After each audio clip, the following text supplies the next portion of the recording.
kind of loosen up here, and I'll just yeah, there we go. So I started using StreamYard a couple months ago, and I don't have my guests record anything, and it's been pretty reliable. So I think you're good. Just it looks like you're wearing headphones already, so that's usually the only thing I ask for. So you're good to go there. Sweet. Um, I assume you've listened before, but it's super casual, man. We just go back and forth 5 to 1. And, I'll do a little intro up top. I'll let you kind of tell everybody about your stuff too, since you've never been on before. And Absolutely. we'll go 5 to 1 back and forth. If I mention one that you have on your list, it's completely fine. You don't have to change it up. We can have crossover. It's fine.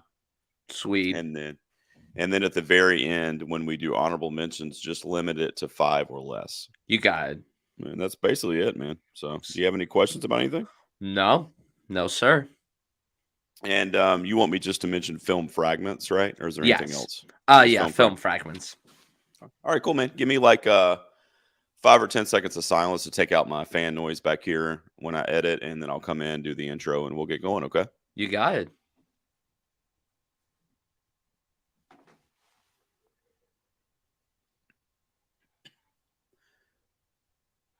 Good evening, ladies and gentlemen, and welcome back to another episode of Two Peas on a Podcast. I'm so thrilled that you joined us again this week for the pod.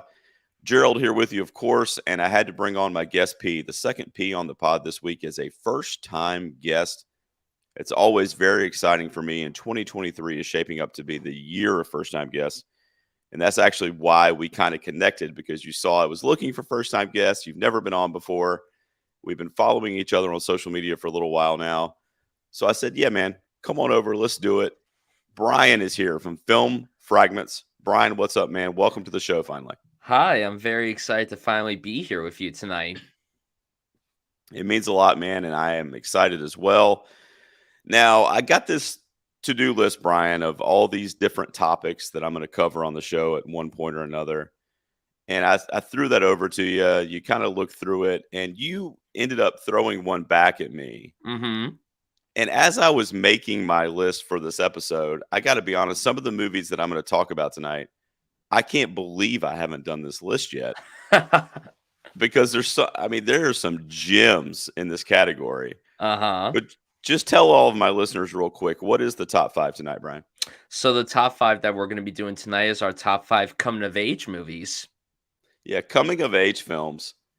And like I said, we'll get into it here shortly. But I'm just really surprised I haven't done this in 200+ episodes. But thanks to you, it's finally happening. So thank you so much for the pitch, man. And it was a fun list to come up with. Yeah, when I was looking over the list that you had sent me, I was like, how the hell has he never talked about coming-of-age movies? Like, that's I know. insane. Like, not even in your upcoming episodes I lineup, know. you had this list. I was like, what is this guy's problem? Yeah, what am I doing, man, with my life over here? Well, thanks to you, here it is. So we'll be talking about it. Now, look, man, you do Film Fragments, and I follow you on Twitter over there. You have a great show. We have a lot of mutual friends that have been on your show, and they've been on my show, and so on. But you've never been on the Peas before, so why don't you just tell everybody a little bit about your show and where they can find it, man? What do you do over there at Film Fragments? Yeah, so Film Fragments is a really fun top 5 show similar to yours. I bring on a person to talk about their favorite films from an actor, director, and genre of their choice.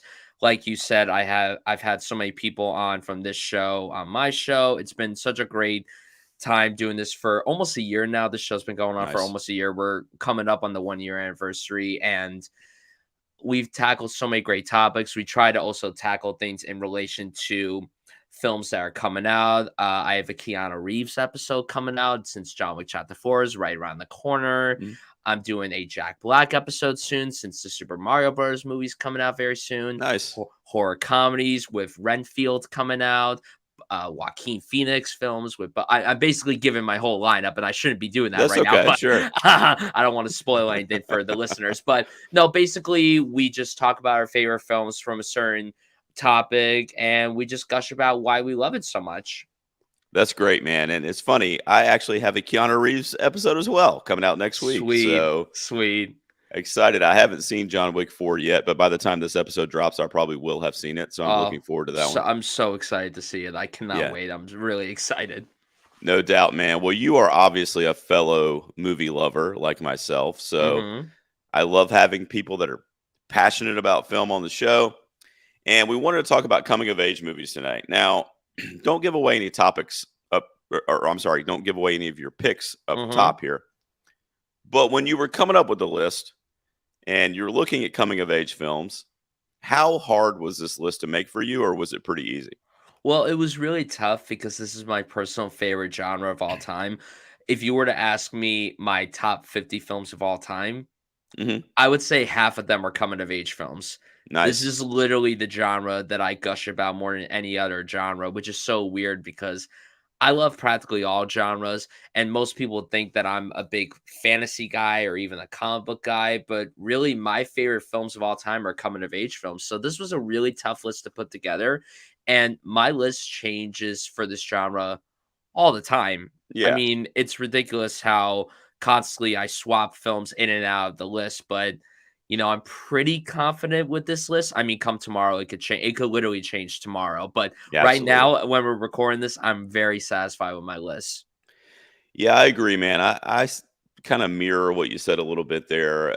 I was kind of joking with you about it a few minutes ago, but I just can't believe I haven't done this topic before because my son, one of my kids is 9 years old, and some of these movies I've shared with him already, and we're making the list, and I'm going through it on Letterbox and stuff, and he's like, "What about this one? What about this one?" And I'm like, "Oh my God, you're right! Like those absolutely fit the brief." So for me, I didn't look up like a definition of coming of age or anything like that, but for me, Hmm. and I'll just ask your opinion, it had to be kind of like high school age or younger. So to kind of fit in my personal criteria of coming of age. So, in America, at least, we're adults when we're 18. So anything kind of past that, it's just hard for me to, like, I saw a couple movies come up on Google, is my point. I don't want to mention them in case they come up on your list, but Hmm. they just wouldn't fit the criteria for me because I feel like you're already kind of into adulthood. So did you Right. put any parameters on yourself when you were doing that? Not really. I mean, definitely for me, a lot of the coming of age films that I love and adore are, high school and below. Right. My number one, without spoiling it, is a very unconventional pick for a coming of age film because on paper, a lot of people wouldn't consider this a coming of age film. But then when Okay. you realize how old the main character is and what they're doing, and then you realize, oh, wait a minute, this is kind of a coming of age film. Obviously, I'm not going to give it away, but it's a very interesting genre to go through because there are coming of age films that tackle characters in their early adulthood as Sure. they're growing and coming of age. Essentially, like, coming of age could mean so many different things. Like, Exactly. you could come of age when you're an adult. Like, it's not just Exactly. about when you're a child turning into a young adult. Like, you could still come of age when you're an adult. So yeah, I definitely went off that of all my top 5 films are starring high schoolers as the characters. Yeah. So Yeah. yeah. For me, I'm with you, man. For me, it's high school and younger. I'm looking at it, and again, I don't want to give any of my picks away quite yet either, but there are a couple as I'm looking at my overall 10, including my honorable mentions, where there's different things like shown through flashbacks or whatever. So, in a sense, like the adult version of the character is coming of age by telling us the story. If that makes sense, kind of what I'm telling you. It might Mhm. make a little more sense when I tell you what movie it is, but we'll get there Right. eventually. All right, so Brian's here, first time guest from Film Fragments. A great dude. I love following you on social media, man. I'm glad you finally ever made it over to the show here. I'm going to let you get us started, buddy. What is your number 5 coming of age film? Okay. So my number 5, I'll have to preface this by saying that my bottom 4 are very cliched coming of age film It's fine. picks. Yeah, sure. So I have to say that a lot of these films have really stuck with me. They've resonated with me in so many different ways. So my number 5, I'm gonna go with Boyhood from 2014. Nice. Richard Linklater is one of my favorite filmmakers working. He's always been someone that I've idolized and looked up to pretty much my entire life. And I remember hearing about Boyhood out of Sundance. I cannot believe it's been almost 10 years since this movie came out. It's absolutely nuts. And, just hearing the idea of a film shot over the course of 12 years, this coming of Yeah. age epic following this boy and his family. And it's really impressive what Richard Linklater was able to do outside of the story by filming it over this lengthy period of time. And a lot of people think that the reason why so many people love this film so much is because of that. But to me personally, sure, there may not be anything new when it comes to the story beats themselves, Sure. but it's such an engrossing film because it's so beautifully written and the directing is fantastic. And I think the performances from everybody are really great. Now, I will admit that Eller Coltrane, who plays our lead character Mason, his acting is definitely not the best. As he gets older, his acting gets worse. I will admit that. Yeah. But you have Patricia Arquette and Ethan Hawke as the Killing it. parents, and they're both killing it. They're both incredible. Patricia Arquette won the Academy Award for this performance. Seriously, one of the best Mhm. supporting actress winners I think maybe ever. And I know there's obviously Nice. so many to choose from. I just think that she is like you don't really follow just the boy in the Right. boyhood.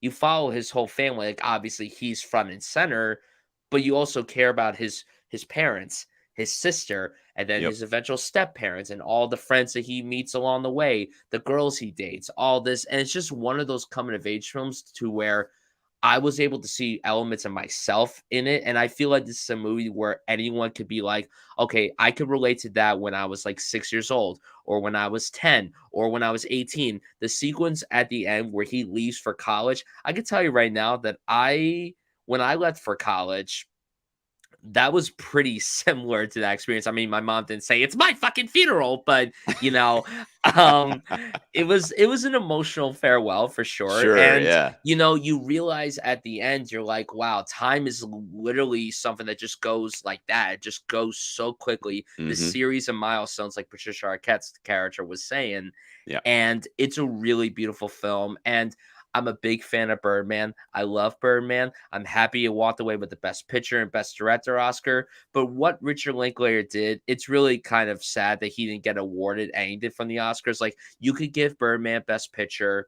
I would have given Linklater Director. And I say that as someone who actually likes Birdman a smidge more than Right. Boyhood. But 2014 was a really great year for films. So, yeah, Oh, without a Boyhood. doubt. Yeah. Boyhood is just one of the best coming of age films ever made, and it's one of my all-time favorite films, and it's my number 5.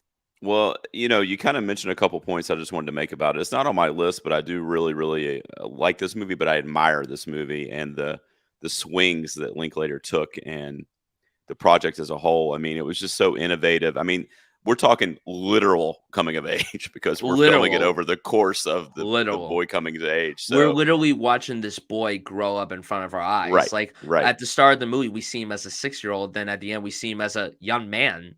right. So it's really innovative and courageous in that way. And all the missed awards or whatever aside, I mean, that's always going to, I feel like probably going to stand alone because I don't think filmmakers are really going to go this route where it takes 12 plus years to make a film. You know what I mean? Yeah, well, I Or, mean, or at Richard least to film Linklater it over w that period of well, time. Richard Linklater is actually doing that again with Merrily We Roll Along. He's shooting that Right. over the course of 20 years, which, I mean, I don't understand. Just, I mean, that's nuts, man. like, I don't even understand. I It's get just so the crazy. I get the ambition, but, like, Rich, simmer down just a bit. Don't go through this again. You did it once, you don't need to do it again. And that's what I mean, just so courageous, man. I mean, just dedicating the entire craft to just like telling the story that deals with time by having it take place over in real time. It's just a Literally. really innovative thing. And I really respect it. And I love the pick. Yeah, like I said, it didn't make my list, but it's a great pick to get us started. So, Boyhood is your number 5. My number 5 is a film that wrecks me literally every time I see it. I've seen it probably 10 to 15 times, never ceases to just make the waterworks start flowing. It makes me feel, it's nostalgic, it's beautiful, but it's a film called Dead Poet Society from 1989.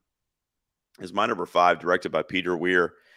And this is a movie where, Robin Williams really kind of throws his hat in the arena of the dramatic side of things and kind of starts to kind of show us that he can do the dramatic parts as well.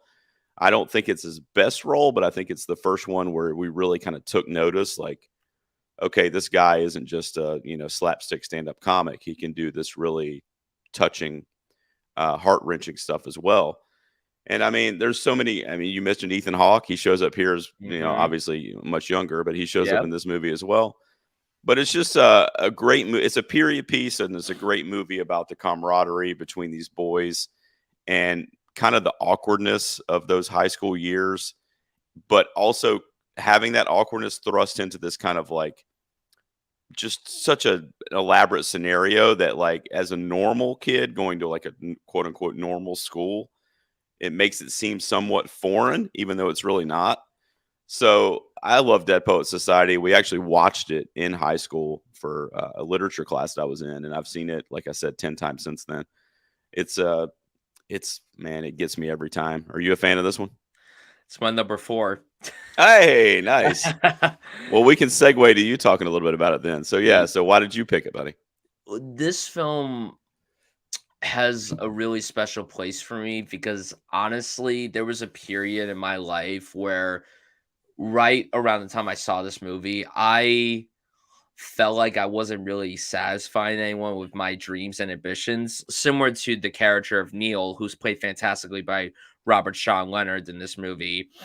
And yeah, Robin Williams obviously incredible in the film. He's fantastic, and not to spoil anything in case anyone listening hasn't seen the movie, but I mean, if you haven't, you're doing yourself a huge disservice. You have to see it. But there's a particular thing that happens in the third act of the movie involving a certain character, and it caught me off guard, and it broke me, and it Yeah, was oh yeah, kind of a wake up call for me as well because it made me realize that I can't let anyone put me down for feeling how I feel about what it is that I'm passionate about and what I love and who I see myself being.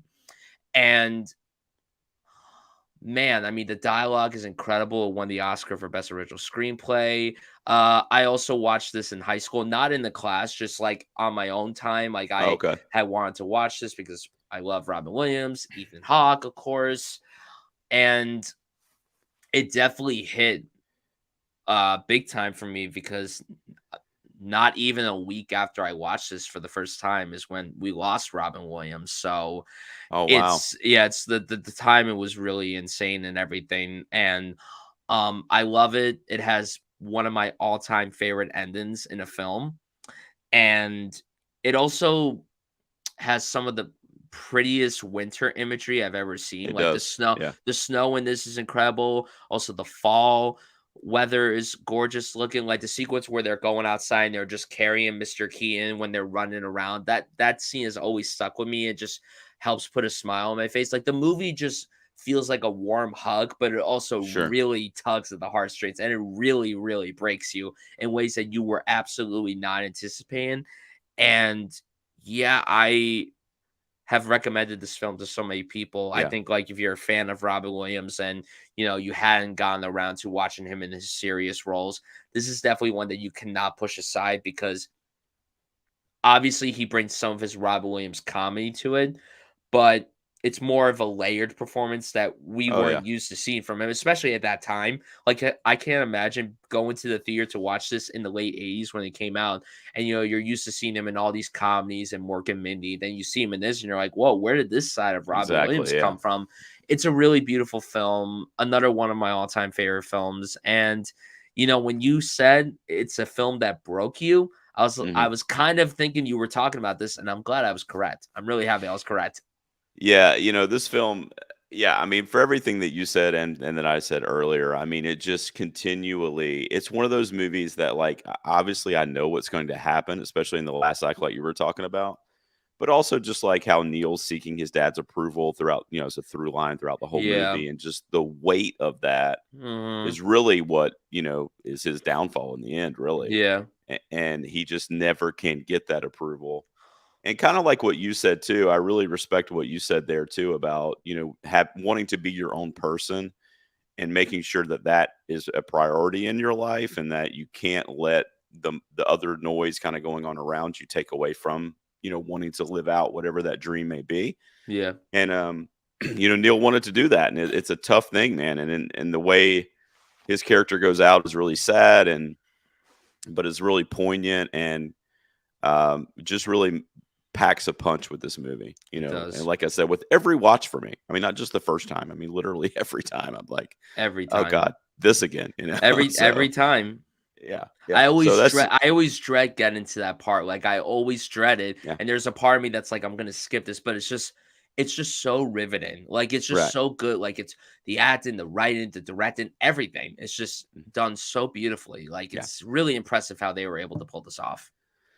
I agree, man. So we matched up there. I didn't know if we'd have any crossover tonight, but pretty early on, here we go. Dead Poet Society was my number 5. It was your number 4. So now my number 4 is Greta Gerwig's Lady Bird. Is my number 4 from 2017. I actually heard you talk about this recently with a friend of mine, Nicole, when you guys did your Saoirse Ronan Mm-hmm. episode. Yep. So I know you probably have thoughts on it as well. But I, I, I mean, I'm a sucker for Greta Gerwig, especially in the last 5 to 10 years. I loved her as an actress anyway, and then just her turn as a filmmaker, and the different things that I mean, she does. Every movie she does is a little bit different. It's they won't all fit in the same category. She's always being innovative and like kind of showing her beautiful filmmaking ability, in my opinion. And with Lady Bird, Laurie Metcalf, absolutely just phenomenal as the mother role in this movie. And Christine Lady Bird is trying to grow up. She's trying to kind of like go, like you said, kind of go to college and like kind of rid herself of her mom, but she also doesn't really want to. She still kind of wants to be besties with her mom. So it's kind of a juxtaposed in that way. And it's like an internal battle that she has with herself. A lot of great things I take away from this movie. The Justin Timberlake jam that drops. Uh, Timothy Chalamet, I'm a huge fan of. I love his supporting role in this. So I revisit this one often too. I don't know if that's man. I don't know if I want to say this is my favorite Gerwig movie. But maybe at least till Barbie comes out. But I love Lady Bird, man. That's my number 4, and I've heard you talk about it. But why don't you give some commentary as well? Yeah, I love Lady Bird. It's incredible. I mean, there's so many things to be said that have already been said, but yeah, I mean, I remember going into this movie not sure what to expect because I wasn't super high on Greta Gerwig back in 2017 as an actor. I don't know why. I really have no idea why. It was just a weird period in my life. And then I saw Labor and I'm like, all right, let me give Greta Gerwig another chance. So I remember I sat down and I rewatched Frances Ha, Mistress America, all these movies, and I'm like, oh my God, I really underestimated her. And yeah, Lady Bird is exceptional. It's hysterical. It's heartfelt. There's some heartbreaking moments to it. Saoirse Ronan is incredible in it. She is so hysterical. She has great comedic timing, which I did not anticipate seeing from Right. her. Laurie Metcalf should have won the Oscar for this, and the Oh fact that man, she she's so didn't good is in just this. she's so good, and it's so sickening that she didn't even win the Oscar. And I also want to shout out Tracy Letts as Mr. Larry McPherson. Great Oh movie, yeah, Dad. One of the best out there. He's so good. Like yeah. literally, when he just introduces himself and he goes, "Please call me Mr. Larry McPherson." I mean, that's incredible. That's That's something good. I definitely saw. I think my dad did that once to one of the guys my sister dated so long ago. Please call me Mr. Steve Sudfield. Nice, nice. Yeah, that's but great stuff, man. but no, I love Lady Bird. It's so great. It's right outside the top 5 for me. I've talked about that movie so much in the last couple of weeks. Yeah, no, I get it. I find myself doing that a lot on these episodes because I've done over 200 of them. Is I'll be like, That's right. I can't put X movie on this list because I've literally had it on 50 list, and I'll just like leave it off, So I do that all the time But too. So I get it. it's just so good though. It's really hard to not put it on a list of anything because it's just there's a reason why people celebrate it and still talk about it to this day. Like, obviously it didn't win Best Picture at the Oscars, but this is one of those films that's talked about more than the film that ended up winning Best Picture that year. Yeah, yeah. So Lady Bird for me, sitting at my number 4, and we're up to you next, buddy, for your number 3. What do you got? Okay, my number 3 is definitely a very popular coming of age film. A lot of people, when you ask them their favorite coming of age films, they're going to talk about this film. So my number 3 is The Breakfast Club. I knew that it would be a crime if I didn't put a John Hughes film on this list. John Hughes is a filmmaker that I have so much respect for. I'm so sad that he's no longer with us. It really just breaks my heart that he left us way too soon. And When I was an teen, I grew up watching all of his movies. I remember binging The Breakfast Club and Ferris Bueller's 16 Candles, all these movies that he was Yeah, attached to. Home Alone, of course, and I think that The Breakfast Club is his best movie, and it's hard because I'm a huge Ferris Bueller fan as well. me So too. literally, they go back and forth, neck and neck. But Breakfast Club is the one that I've seen the most. It's the one that I've quoted the most. I quote The Breakfast Club nonstop with so many people. And what I love about this movie so much is that, of course, it is absolutely hysterical. It's really funny. All the characters deliver their lines perfectly. Everyone has their moment to shine. Comedically and dramatically, everyone is great. But what I love so much about The Breakfast Club is that it's able to balance the serious moments really well with the comedic moments. The sequence where they're all around in the circle talking about what brought them to detention and talking about stuff outside of school, their home lives, their personal lives, and they talk about how we can't really talk to you guys come Monday when we're all together again because we can't associate with people like Right. you. And moments like that are just so real and earnest because that there are groups of high schoolers like that Sure. can't associate themselves with a different crowd because it's going to ruin their reputation. Right. And it's crazy because you're laughing 1 minute, then you're crying the next second, and Mhm. all these guys are so great together and separately. They're all delivering fantastic performances, and I mean, everyone always asks me who my favorite is. It's really hard, but Judd Nelson as Bender is perfect cast, and he's so phenomenal in this. He's hysterical, he's cocky, he's arrogant, he's a bad boy, but he's also really earnest.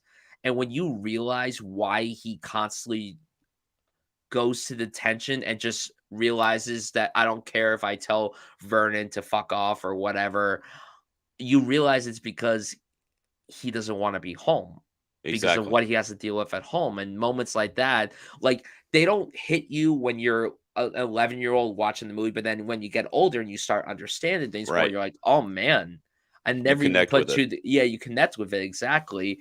And it's so, so great. And I also want to give a shout out to the fact that Bryan, who's played fantastically by Anthony Michael Hall in this movie, his character his birthday is March 12th, and that's Mm. also my birthday, so it Oh, all works nice. out in the end, even though his Nice. name is not spelled the correct way, but that's a different discussion for That's another fine. That's time. fine. Yeah, no. But yeah, I mean, The Breakfast Club is just it's Yeah, incredible, it's and an all-time classic, man. It's an it's an all-time all-timer. classic. There's a reason why a lot of people consider this to be one of the best coming-of-age films of all time, and the Yeah. deliveries of all these lines are just so great, and someone asked me recently, "What's my favorite line delivery in the movie?" I mean, the easiest one is one of your dope was on fire. Impossible, sir. It's in Johnson's underwear. Oh man, it's a classic. It's a classic. I think Judd Nelson's portrayal is probably my favorite in that movie as well. It is layered and it doesn't look like that at the top, you know. You have to kind of No. dive in a little bit to his character. And as you said, as you get a little bit older and the more times you watch it on rewatches, you kind of start to see different things kind of burrowed into those characters and his specifically. It's a little heartbreaking, but it's also kind of like what you said. It's hilarious at times. This is a great one. I left it off my list because I was kind of I was thinking you would have it on your list because I feel like everybody but me probably does. I feel like it's the coming of age movie, especially from like the '80s, Yeah. and that high school kind of era. So there you go. I'm glad it got some mention tonight. The Breakfast Club for you is your number three. Now I love the Breakfast Club. Okay. Mhm. But truth be told, the reason I left that one and Ferris Bueller that I actually like a lot more off of my list Okay. is because I wanted to mention a couple other ones in my top five that I love so much that for whatever reason have just not come up that much on this show. Like they haven't fit in whatever categories or whatever. And I could go back through my logs. I haven't done that as we're sitting here, but I honestly don't know if I've mentioned this on any top five list I've ever done.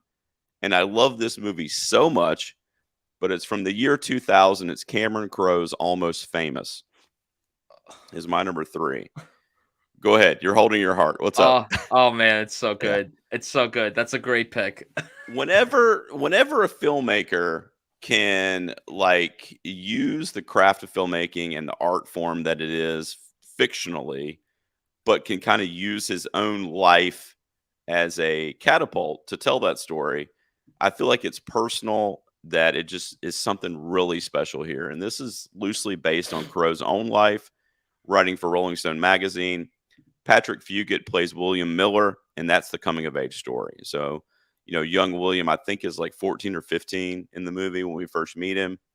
And we kind of follow his story of being thrust into this 1970s, like sex, drugs, and rock and roll aesthetic, where he's following this rock band around and basically is put in charge of writing their story while they're on tour. And a lot of that's fictional, but it's based on different experiences that Crow had with different artists like Elton John and David Bowie, and like artists that were really prominent in the mid 1970s when this movie was taking place. And Kate Hudson, I mean, come on, dude. As Mm-hmm. Penny in this movie, I mean, one of the Mm-hmm. all you were talking about some of the best supporting roles. I mean, one of the all-time greatest. I mean, to this day, and Absolutely. she's done some amazing shit, dude. I'm just gonna tell you, to this day, this is the performance that I immediately think of when somebody mentions her name. I mean, she absolutely 100%. slayed this as the muse, kind of like crush slash bad girl, but just like a mist. Like her whole character was kind of a mystery, was kind of an enigma. She was like abused in a way by Billy Crudup's character and like taken advantage of, but at the same time, you got the sense that she was still like taking ownership of her life, even though she probably really wasn't. But she always gave that kind of facade where, like, I am woman, like, hear me roar kind of thing. But she was also very vulnerable at the same time. So just a great performance by her all around. But yeah, I could talk about this movie till I'm blue in the face. Frances McDormand's in here, Zoe Deschanel's in here.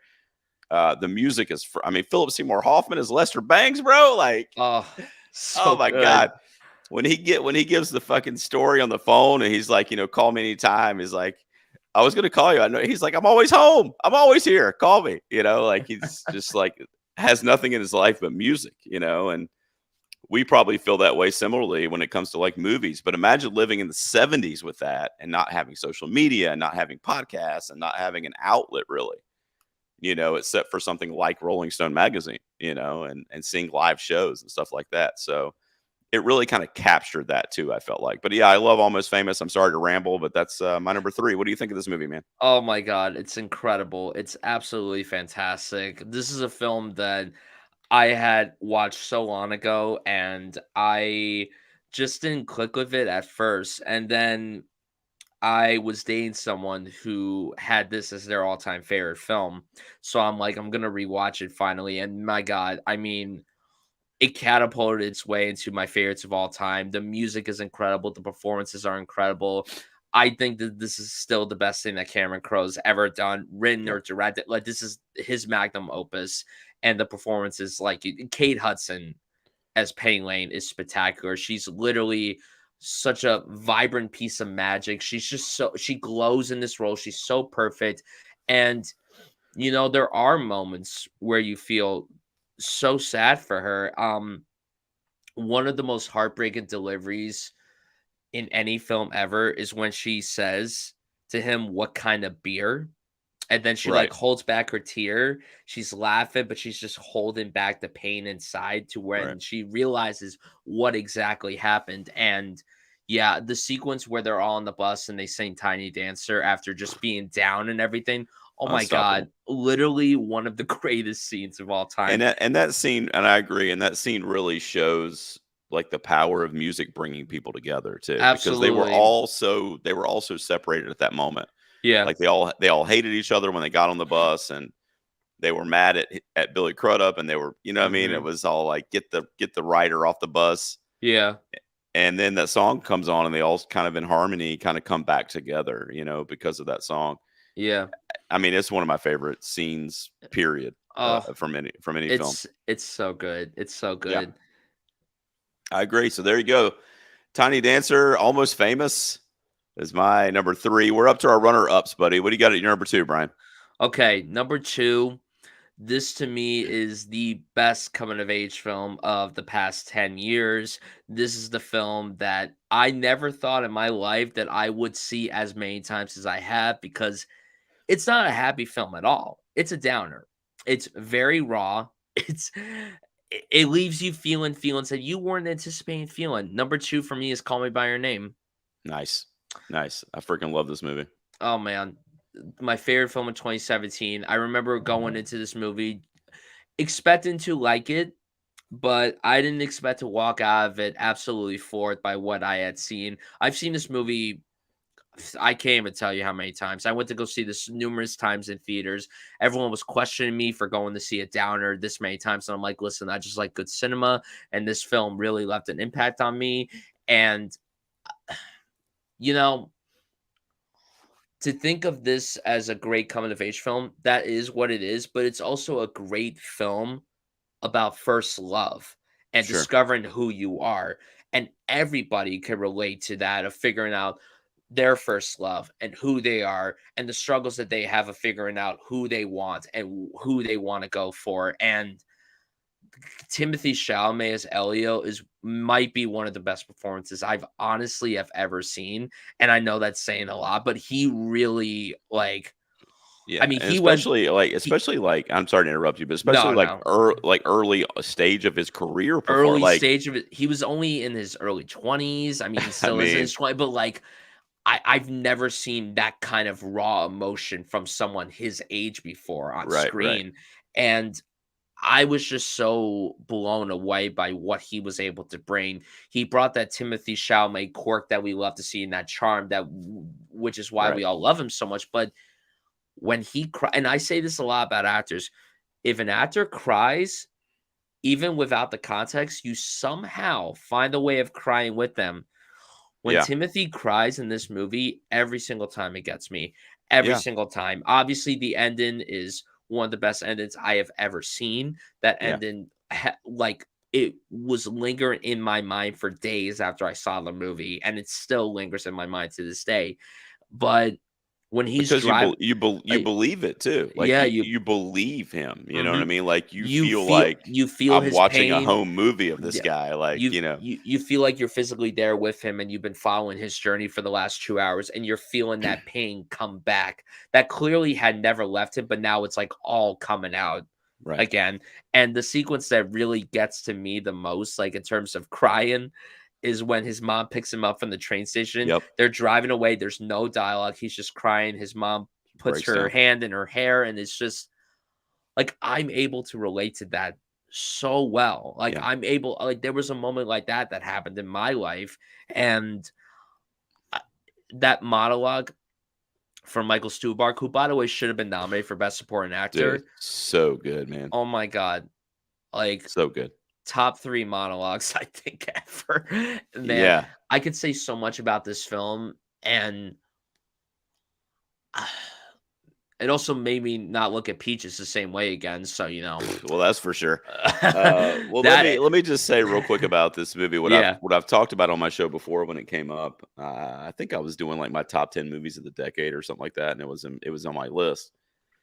And it's been a couple years, but one thing I said on that show that I'll reiterate with you, and I just want to see if you kind of agree with me, is like if there's people that are detractors from this movie or like they don't get it, what I try to tell them and what really resonated with me so much about that film and that story is like, and again, we're in 2023 now, so social media, texting on cell phones, like blah blah blah blah blah. Like there's literally any number of things that I could do right now to reach anybody that I wanted to talk to, but not in the 80s, right?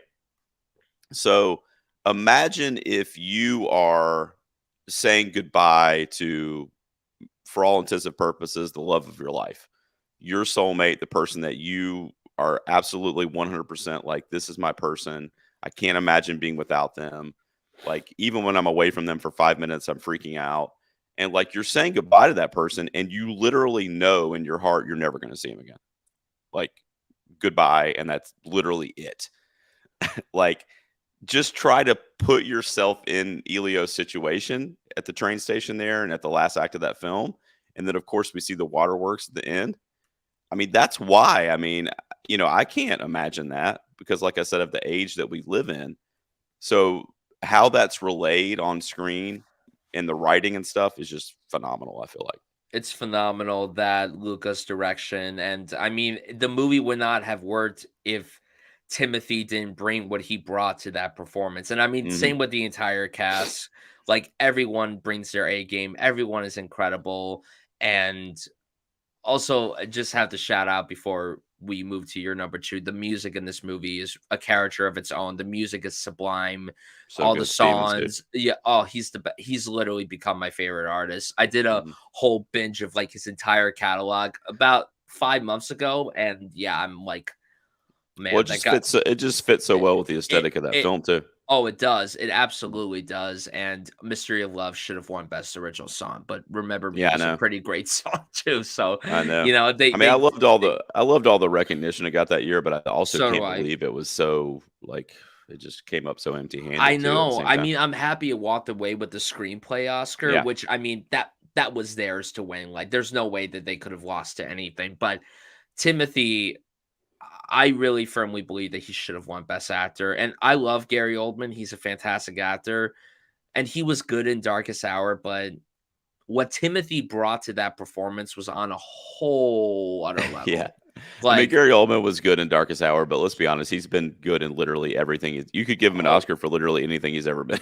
in. I would have given him an Oscar for playing Sirius Black. I mean, yeah, exactly. Yeah. His turn in True Romance. I mean, give the guy an Oscar for that. Oh, please. But no, Call Me by Your Name is just, it's literally Yeah. masterful. It was my third favorite film of the 2010s, and it was my favorite film of 2017, and it's in my top 20 favorite films of all time. Yeah, we're similar in that respect because it was in my top 10 of the last decade as well. So I don't remember where it fell, but it was like 4 or 5. And I absolutely love it. So great pick. Call Me by Your Name is your runner up. My runner up and my number one are kind of similar, although one's a little more feel good and one's a little more dark. The feel good one is at number two. It's from 1993. It's The Sandlot. Seen this? Mm-hmm.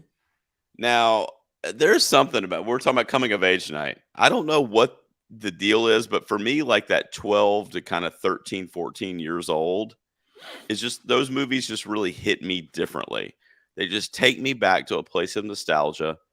And I love that coming of age too, because that is an awkward time in a dude's life.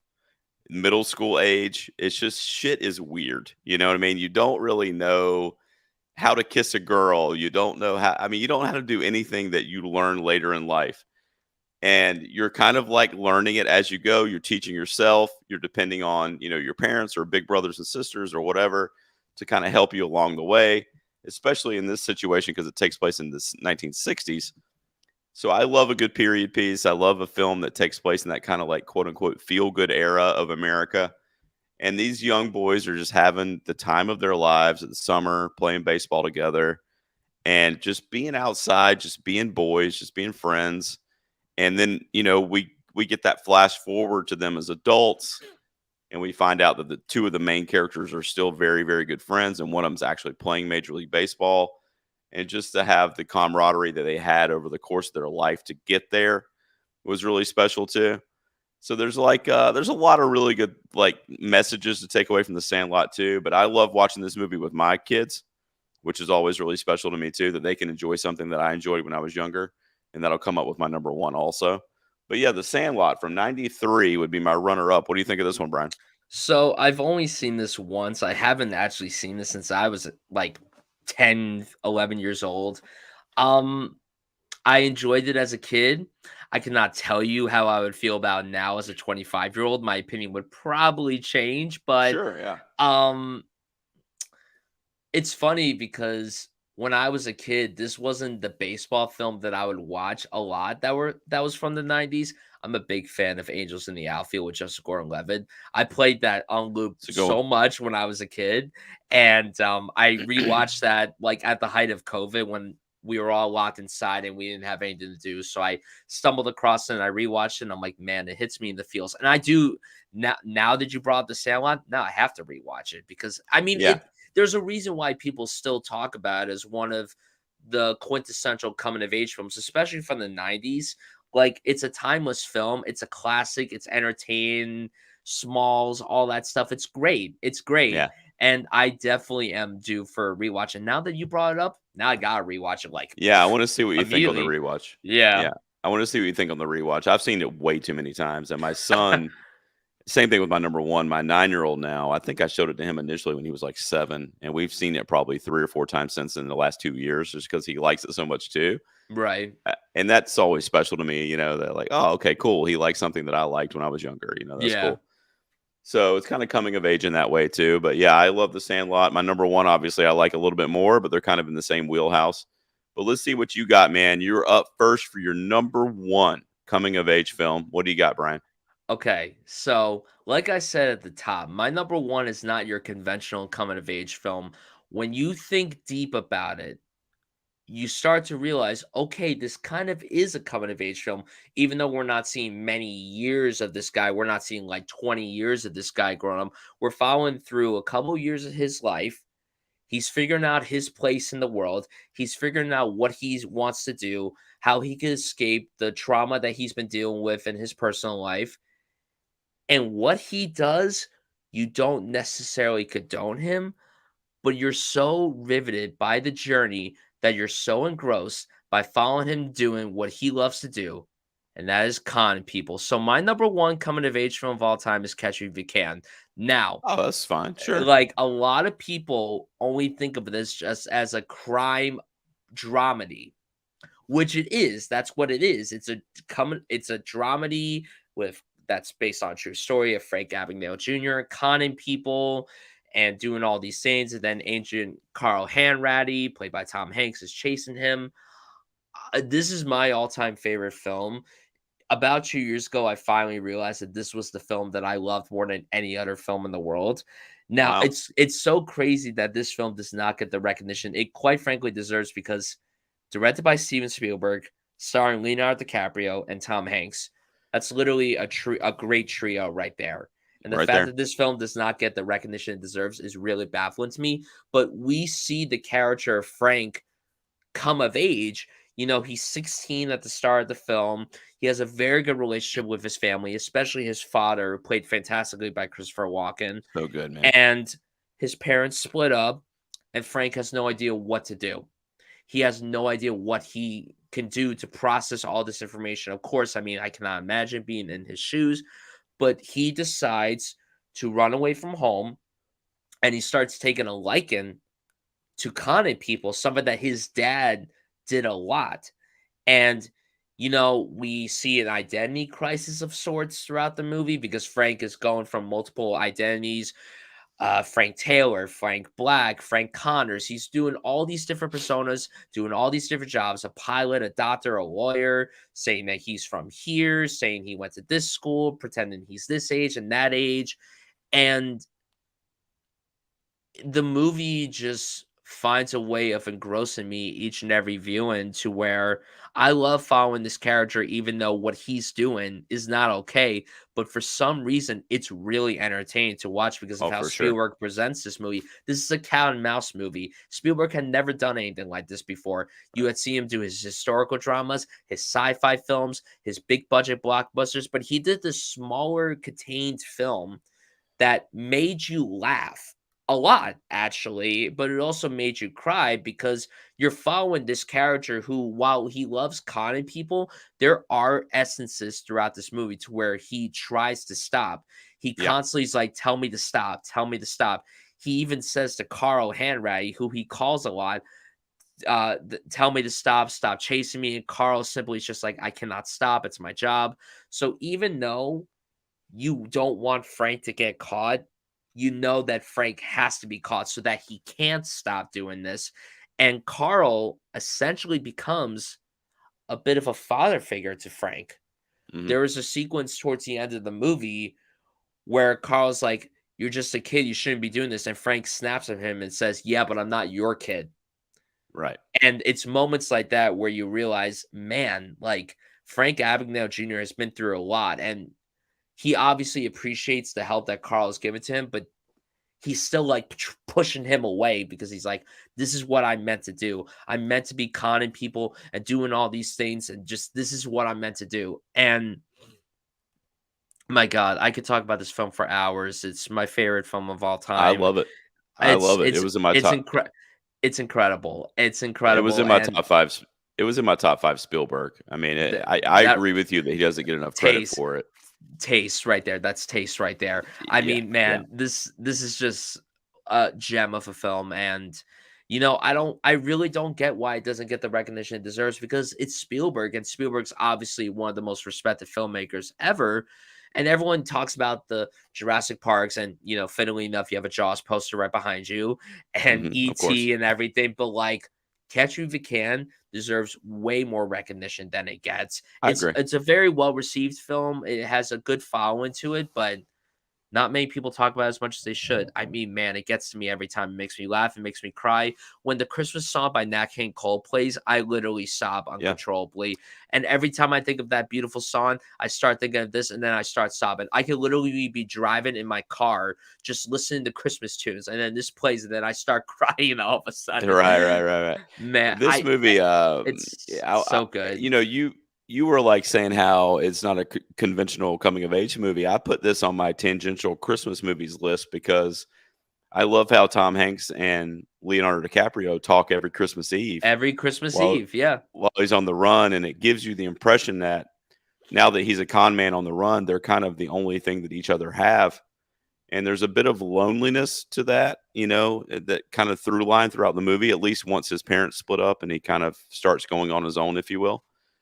But I love the different, I mean, it is a fun movie. It's a cat and mouse chase fun movie at the end of the day. But Yeah. it does take on a deeper meaning too. And it's one of my favorites too. I love this movie. I love the opening credits in this movie. Oh my God, it's So incredible. good, man. With the Can great we also animation. can we also talk about how incredible Tom Hanks's fake Boston accent is? Yeah. Oh, Yeah. it's so It's good. definitely memorable. I love the Oh, scene too when he has him in the hotel. He has him, oh, and Leo cons him, and gets out of the situation in the hotel room. like, It's so and the good, man. entire time you're watching, you're like, this fucking guy is a genius. He's so Yeah. good at what he He's going to does. get away with this. Yeah. Absolutely. All right, man. So Catch Me If You Can. You're number one. Great pick, buddy. My number one is not going to surprise any regular listeners of the show. It's one of my favorite movies of all time. It's in my top five films of all time across any genre. And it's from 1986. It's Stand By Me. I Absolutely love this movie to death. It's been on, this is probably the 10th episode I've mentioned it on a top five list, but I just could not do it, man. It's one of my absolute all time favorites. I often credit this movie with really turning me into a movie lover because I was the age of the boys in this movie when I saw it for the first time. And it's a rated R film because of the language in the movie. And we weren't supposed to watch it, me and my buddy Michael, and his parents like owned it on VHS tape back then. I was like 12 or 13 years old, and we watched it at his house at a sleepover over and over and over again. We watched it like 5 or 6 times that night. And then the next day we were like reenacting scenes from it in his backyard and stuff. And it's just something about the magic, quote unquote, magic of movies. And this was the introduction to that, to said magic for me, Stand By Me. And it was the first film where it was like, I've got to, this has to be a part of my life. You know what I mean? Like this film has to be a part of me. And it still is, like 30 years later or 35 years later. It's crazy. And this is another one that I recently showed my son, and he absolutely loved it, which is crazy to think that it's also a coming of age film that like transcends literal generations. Like this movie came out in the 80s and people loved it. I love it today, and I'm going to be 48 years old this year, and my son's 9 and he loves it. I assume when my baby grows up and I show it to him, he'll love it. So there's just certain movies that like never get old, even though they continue to age. And I feel like Stand By Me is easily one of those. And it's just like The Sandlot, it's that 12 to 13 year range, but it is coming of age, because they're kind of transforming from like child, if you will, to kind of like, I have to do stuff on my own now. I have to learn how to do my own laundry, and I have to learn how to make my own lunch. And like, my mom's not going to be there to, do everything for me for the rest of my life. And you kind of start to realize that around this age, I feel like. Some of us might still try to get our mom to do all that stuff, but that's not always going to happen. So for me, it's Stand By Me. It's my number one. Regular listeners, I apologize. Bryan, what do you think, man? Are you a fan of this one? Oh, I love Stand By Me so much. It's fantastic. I, you know, four of the best child performances that I've ever seen are from this movie. Yeah. All four of them together are incredible. And it's so crazy, too, that every time I watch this, I always forget that this is a Stephen King adaptation. Mm-hmm. Every single time I watch it. And there's so many sequences that make me cry and make me laugh. That train sequence, when I first saw this movie, that So train good, man. sequence literally gave me goosebumps and it kept me up at night. I was So good, like, man. it's so good. It's And so the comedy in incredible. this movie is just to die for, dude. Oh, it's so good. Little Jerry O'Connell is the fat kid or whatever, and like he's got Lit- the comb, and he's like, "What? I brought the comb. I got to think of everything." Like, Literally every time I see him in something, I forget that he's the fat kid from Stand oh By man, Me. yeah, When I watched Scream 2 recently, and I'm like, oh, Jerry O'Connor, and I'm Jerry O'Connell. I'm like, oh my god, that's the fat kid from Stand By Me. yeah, I exactly, yeah. forget every single time. It's so good. Oh man, I love Stand By Me. I One of my favorite deliveries in the movie, actually maybe my favorite, is I don't remember who says it. I don't remember if it's Corey Feldman or River Phoenix. Why don't you go home and fuck your mother? Yeah, that's why don't you go home and fuck your mother some more? That's River Phoenix. Yeah. He says it to Kiefer Yeah. Sutherland, I think. And let me ask you this. Do you get chills every single time you watch this movie and at the end he fades away, especially knowing that River Phoenix is no longer with us? Yep, yep. It Yep, it really it brings on a whole new meaning. it Honestly, does. It it really does. does. It's a tough thing, and you know, one of the best child actors for sure, and just gone Absolutely. gone way too soon, man. I mean, Way too that soon. guy was. I mean, you see what his brother's done. I mean, that Oh guy was yeah. not to take anything away from Joaquin, but I mean, River was on his way to like Brad Pitt status. I He mean, he could have was. done literally anything. He was.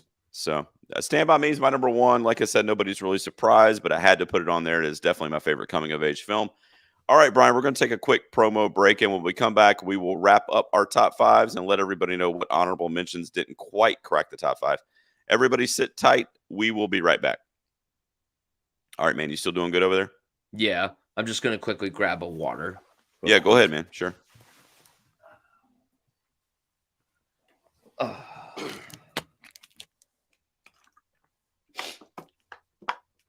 All right, man. You probably know this, but when I come back in, I'm just going to have you just list your five again, just to remind everybody, and then we'll go into honorable mentions. And you don't have to like talk about. I mean, you can talk about them, but you know what I'm saying. You don't have to give You got full it. commentary. Just kind of list them or whatever. You got it. So I'll come back in here in like 5 seconds.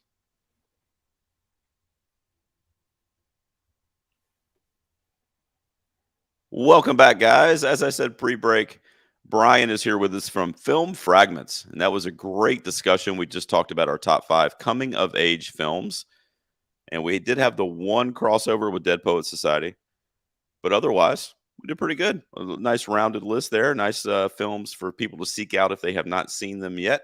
Bryan, why don't you just remind everybody what was your top 5 again, buddy? Just run through them real quick. Absolutely. At number 5, I had Boyhood. Number 4, Dead Poet Society. Number 3, The Breakfast Club. Number 2, Call Me by Your Name, and number 1, Catch Me If You Can. Great list, man. My number 5 was Dead Poet Society. My number 4 was Lady Bird. Number 3 was Almost Famous. My number 2 was The Sandlot, and my number 1 was Stand By Me, which will be on any list it's ever eligible for. That's everybody's quickly learning. All right, man. I've got 5 honorable mentions here. They're kind of all over the place, but let's see what you got. So, do you have some honorables that didn't quite crack your top 5, buddy? Yes, I do. Other than the ones that you put on your list, some of Mhm. the ones that I have to give a shout out to are Fast Times at Ridgemont High, one of the best 80s teen comedies Yeah, ever. I am not a big Sean Penn fan at all. I know that's a hot take, but that's fine. his work as Jess McCauley is So literal good. perfection. It's So good. incredible. He is perfect in it. One coming of age film that has scarred me since I saw it back in 2007 when I was 9 years old, Bridge to Terabithia. Oh Oh, my okay. god! Literally, when you if Imagine you're a child and you see a trailer for Bridge of Terabithia and you're like, wow, this looks like a Chronicles of Narnia type of movie. It looks fun and fantastical and everything. And then you realize, oh, it's actually a really deep movie that makes you bawl and want to cry your eyes out nonstop. Sure, yeah. But man, I mean, for it being a Disney film and being way more mature than anything Disney had ever put out at that point, blown away. And as an adult, I still love the movie to this day. I rewatched it at the height of COVID, and my God, I mean, Yeah. Josh Hutcherson and Anna Sophia Robb, two of the finest child performances I've ever seen are in that film, and it's so beautiful. It's really insane how Disney, they marketed the film to be one completely different thing, and then it turned out to be something else. And my God, it broke me so Yeah. much as a kid, and still breaks me as an adult. Uh, Other honorable mentions that I have to give a shout out to are, this is tough because there's so many great coming of age films. Um, Booksmart from 2019, Good one. one of the best teen comedies of the past couple of years. Seth Rogen recently said something about how there hasn't been a good high school teen comedy since Superbad, and I love Superbad, don't get me wrong, but Yeah. buddy, Booksmart Yeah, we've had some. was Yeah. sublime. We've had so many, and Booksmart is one of the best. It's become one of the better coming of age films that I've seen in so long. Yeah, I love it. The Last Picture Show from 1971, Mhm. a one that I recently watched for the first time and was absolutely blown away by it. Peter Bogdanovich, what a voice, truly so revolutionary, and it's very vintage. It came out in the 70s, but it feels like it was a film from the 50s. Right. And it's one that I recommend everyone check out if you haven't seen it, Yeah, because I know, it it's great. really is top tier.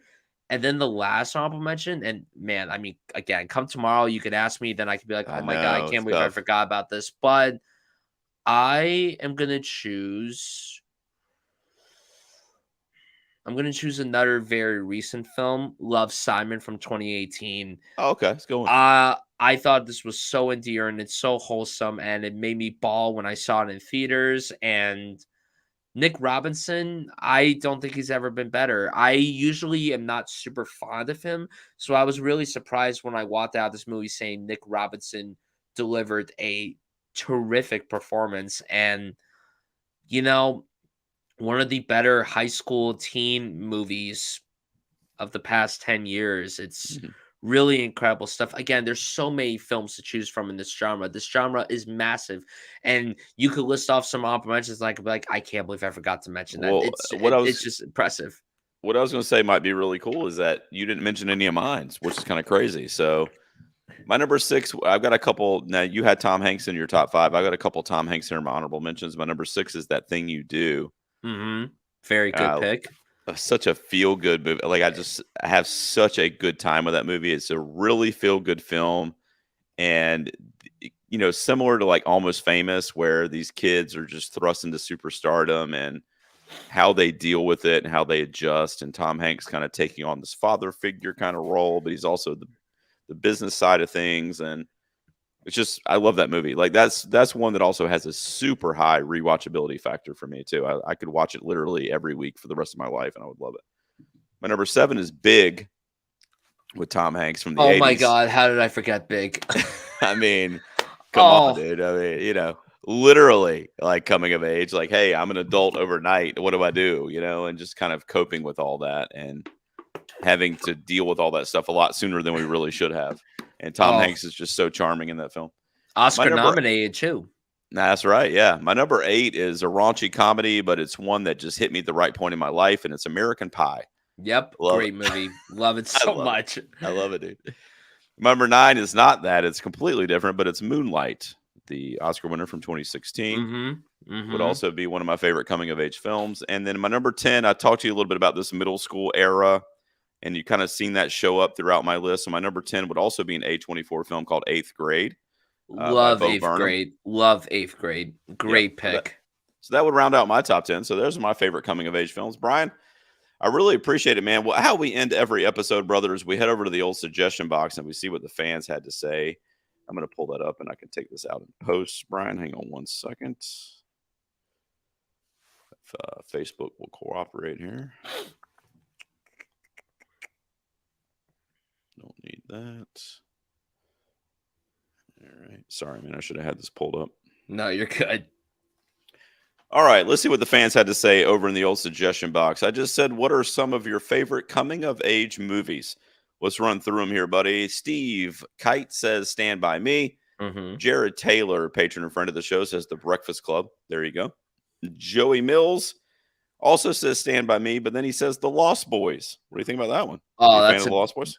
huge fan. That's a great movie. That's a really solid pick. Yeah, that's a Very good one. unconventional coming of age film too. Yeah, but that's a good one. Chris Yanni, patron and friend of the show, he says, he says that I've always championed the greatest Stand By Me. So as I said, my regulars know that I was going to mention that one. But then he said he's also a huge fan of My Girl. You a Ooh. fan? That's a Oh, good one. what a downer. What a downer. It really is. It hits you, doesn't it? It traumatized me as a kid. Oh man. Joey Austin says a movie called Lucas. There you go. I've never seen that. That's Corey Haim and Charlie Sheen. That is. I haven't seen it Yeah, either. I've never though. seen that. Patron and friend of mine, Julio, is trying to be funny, and he says that he's going to guess I have Jaws and Halloween on my list.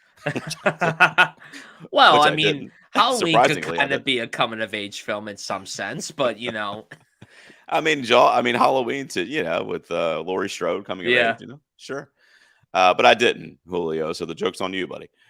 Let's see. Top tier patron of the show, Dan Roski says Billy Elliot, Juno, Fast Ooh, Times at Ridgemont High, and Love Simon. ooh, ooh, ooh. All good. All good, all good, all Yeah, good. really good. Love the mention of Billy Elliot. Very underrated film. Yeah, for sure. I'm going to come back to David Powell because he always gives me like 40 suggestions. Let's see. My friend Lauren says the Lizzie McGuire movie, which I Okay. absolutely love that shout out. Okay. That's a great movie. 20 years old this year, which is absolutely insane. Oh, When man. you have a sister, she watched that movie religiously. My sister's 2 years older than me. Oh my God, the Lizzie McGuire movie was on loop in this house when Yeah. we were younger. And, you know, my sister is getting married very soon, and she went to a wedding for one of her friends where they played This Is What Dreams Are Made Of. The DJ was playing it on the dance floor, and my sister hopes that could happen at her wedding. And I told her, you got to make that happen because that would be a great way to cap off a wedding night. I love that pick. What's her name? What's her name? Who suggested that? Lauren Scott. She's actually works at Disney World, so it makes sense. Lauren, She's a friend of mine. Great taste right there. That is a fantastic pick. That might be the best one I've heard all night. I agree. That was a great left field pick for sure. Tony Dobbage says Lady Bird, Super Bad, 8th Grade, Book Smart, Edge of 17, and Me, Earl, and the Dying Girl. Okay, love Edge of 17. That's a fantastic film. Super underrated. I do like Me and Earl and the Dying Girl as well. But Yep. Edge of 17 definitely deserves way more recognition than it gets. Yeah, I agree. Is that the one with Haley Steinfeld? Yeah, Haley Steinfeld. Yeah, thank you so much. Yep. I was trying to remember her name. Jenny Markle. Now, I'm kind of disappointed in myself because I see one of her suggestions that I can't believe I didn't put on my list, at least from a high school perspective. But she's got Heathers on her list, and I agree that is easily one of my favorite coming of age films. And she also has The Dangerous Lives of Altar Boys, 16 Candles, Better Off Dead, and My Girl. So there you go. Lots of 80s and 90s films. Lots of 80s stuff in there. Yeah, for sure. Paul from the Countdown says Ferris Bueller's Day Off and The Breakfast Club. Yep. Patron of the show, Brett, says My Girl, Stand By Me, and It, Chapter 1. He's not wrong. Yeah, It Chapter 1 is basically like Stand By Me with Pennywise. That is a coming of age film. Yeah. A lot of My Girl mentions. I know. It's just that film just crushes me. But so does Dead Poets Society, so I guess that's not really an excuse. That's true. Let's see. Amanda Inman says Lady Bird, 8th Grade, The Edge of 17, Brooklyn, and Sing Street. Oh my God. Sing Street was literally my favorite movie of 2016. That's a fantastic pick. Yeah, it really is. And Brooklyn is so good too. I just watched that for the first time recently and loved it so much. Yeah, those are all great picks. Kayla, patron and friend of mine, says Moonlight, The Sandlot, and mid-90s. Were you a fan of Jonah Hill's mid-90s? That's a good one. I love mid-90s. Great directorial debut from Jonah Hill. Love that movie so much. Without a doubt. Now, I'm not going to list all these because David Powell does this every week, but I'm going to go through and I love this dude. He's a patron of mine. I love him. I'm going to mention the ones that we haven't brought up tonight at one point or another. So David Powell says, Beautiful Girls, Pretty in Pink, Mermaids, The Outsiders, Dazed and Confused. Oh, What else have we not mentioned? Mean Girls. We didn't mention Mean Girls tonight. That's crazy. Clueless. We didn't mention. Okay. Badlands and Perks of Being a Wallflower. Oh my God, Perks of Being a Wallflower. Oh, yeah, some good picks, guys. That's so good. Yeah, Badlands thank you is everybody really good so too. much. Yeah, thank you everybody so much for the feedback this week. It's such a broad category, as Bryan said. And Bryan, first time guest, you brought the heat with the topic, man. I really appreciate it. It was a fun episode and a fun discussion. Bryan from Film Fragments, hopefully you'll be back sooner than later, man. But just remind everybody where they can look you up online and find you over there and follow you, buddy. Absolutely. Well, first of all, thank you so much for having me. I'm so glad that I got to come on here today to talk about my favorite genre of all time with you. Really, really fun discussion. Seriously, just what a great way to cap off the night. So, everybody listening, you guys can follow me on Twitter, Instagram, YouTube, and Letterboxd at Bryan Sudfield. And you guys can subscribe to my podcast, Film Fragments, on any podcast platform of your choice. Bryan, once again, man, it means a lot to me. You came on, and like I said, come back anytime, brother. It was a lot of fun. Thanks so much for being here. Thank you so much for having me. All right, guys. Thanks for tuning in. I will be back next week with another guest. Until then, everybody take care. All right, Bryan, I'm going to end the broadcast, but hang tight